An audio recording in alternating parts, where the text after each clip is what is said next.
everyone has a favorite superhero, and you can probably logic together why that superhero would win in a fight in any situation against any other hero. Superman would always win. Always. Except for that doomsday thing. Shut up. What I want to know is, if every superhero was in a box trying to kill each other, who would survive? Before we get into that, subscribe to Universe, guys. We've got great content on comic books, TV shows, movies, anime, wrestling. By the way, this video is just for fun, so if you're already mad at me, just let me know in the comments. We'll talk it out, maybe hug later.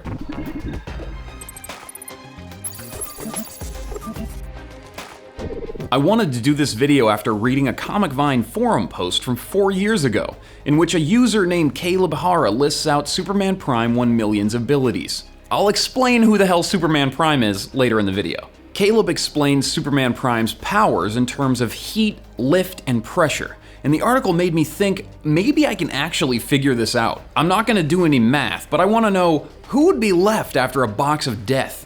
Alright, first a couple of ground rules, or I know the YouTube comments are gonna get insane. Time cannot be manipulated in the box, or else the fight would be put on pause. No villains, because that's another video I want to make, and no gods, because someone that can do anything is super boring. So, one above all, Galactus, Beyonder, Thor, any other demigods or deities are just hanging out, eating cosmic popcorn and watching this whole thing happen. Okay, all the heroes go into the box. They all start shooting, exploding, shrieking, and any other things that heroes do when they aren't saving babies or overcoming the sadness of their dead parents. Which means infinite amounts of damage constrained within an inescapable constrained area. So who's left in the box after that? I think that only invulnerable heroes would remain, because regardless of your ability to output damage, your ability to sustain damage in this type of environment is what counts. That means anyone that can actually take damage dies. So everyone, including Batman, Daredevil, Doctor Strange, Franklin Richards, Kitty Pryde, Jean Grey, even Squirrel Girl. They're all vaporized.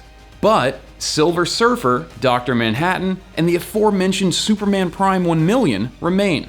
I'm sure that there's a few others, and you have a great argument for that, but after a 3-day internet search, this is what I came up with. I thought Century, but I saw a comic book where he died by having his neck snapped, so he is not on the list. In order to limit the amount of, in DC 1 million, Volume 1, Book 4, there is explicit. I'm going to include the strongest form of Superman, which is Superman Prime 1 million. While Superman is probably the most well-known comic book hero, his cousin Kal Kent is actually more powerful than he is. Superman gets his power from the sun.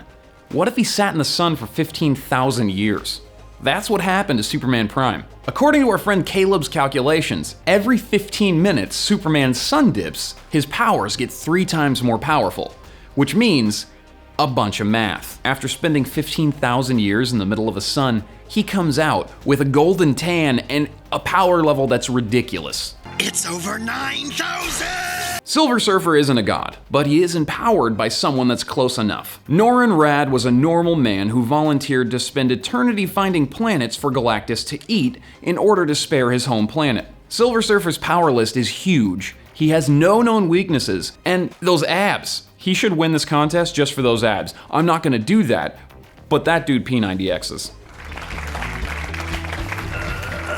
Finally, Dr. Manhattan. John Osterman was turned from a man into the blue thing that he is after an accident in a lab with something called an intrinsic field generator. He has a weakness to tachyons. Particles which travel backward through what you perceive as time. Dude, his power list is huge, but he's not a god. He doesn't create life. He doesn't even create underwear for himself sometimes. How does all this resolve? Okay, so Dr. Manhattan can create matter. He does that around the Silver Surfer, but Silver Surfer can just phase right through it. The Surfer shoots Dr. Manhattan with everything. Like everything. He just can do that. He just has like the power to like... But in spite of all that, nothing would happen. Reassembling myself was the first trick I learned. Dr. Manhattan, though, is omniscient, so he knows that he should create kryptonite to kill Superman. But maybe Superman Prime is too powerful for that to kill him currently. Superman requires a power source, and without that power source, he diminishes in power. These guys don't require a power source. What? F you, buddy. Now at this point, either the Surfer moves faster than the speed of light to disrupt the Doctor with tachyons, or Galactus, the guy that's giving Silver Surfer the power, finishes his cosmic popcorn, gets bored, and removes the Surfer's power. Let me know what happens in the comments. Guys, thank you so much for watching. Subscribe if you like the content. I love that topic, so let's talk about it in the comments. Who would win in the fight between Silver Surfer and Dr. Manhattan? Don't get too mad though, because I